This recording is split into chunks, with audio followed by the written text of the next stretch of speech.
এবার ঢাকার আকাশ থেকে মুখ থুবড়ে পড়ল চীনের তৈরি F-7 যুদ্ধ প্রশিক্ষণ বিমান। উত্তরার মাইলস্টোন স্কুল অ্যান্ড কলেজের ক্যাম্পাসেই ভেঙে পড়ল বাংলাদেশ বিমান বাহিনীর একটি প্রশিক্ষণ বিমান। কিভাবে ঘটলো এমন দুর্ঘটনা? সব থেকে বেশি ক্ষতি স্কুলে।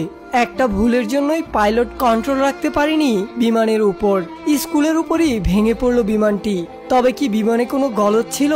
প্রশিক্ষণের কাজে ব্যবহৃত হতো চীনের তৈরি এই F-7 বিমানটি। বাংলাদেশে ঘটে গেল এক ভয়াবহ বিমান দুর্ঘটনা।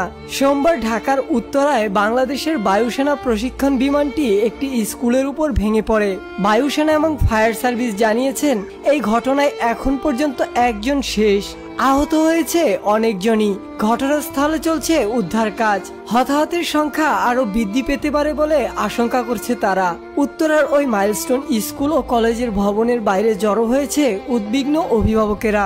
সেখানকার একজন শিক্ষক সবুজ মিয়া বিভিন্ন সংবাদ মাধ্যমকে জানিয়েছেন, বিমানটি যখন ভবনে ভেঙে পড়েন তখন স্কুলটি ছুটি হয়ে গিয়েছিল, তবে বেশ কিছু ছাত্রছাত্রী তখনও ভিতরে ছিল।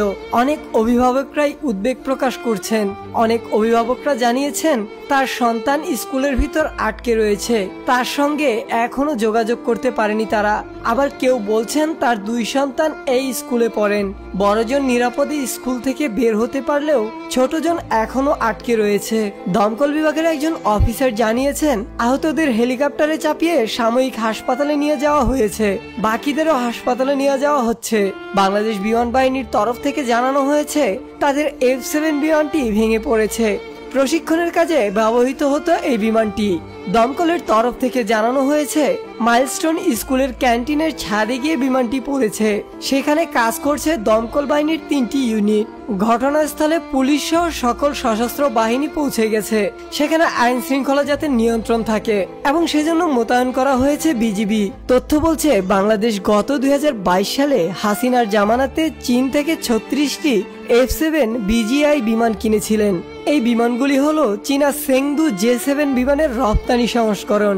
সোভিয়েত রাশিয়ার MiG-21 যুদ্ধবিমানের মতো সিঙ্গেল ইঞ্জিন এবং হালকা এই যুদ্ধবিমানগুলি। সেই চীনের তৈরি যুদ্ধবিমান আজ প্রশিক্ষণের উড়ানের সময় ভেঙে পড়ল মাইলস্টোন স্কুলের ক্যান্টিনে।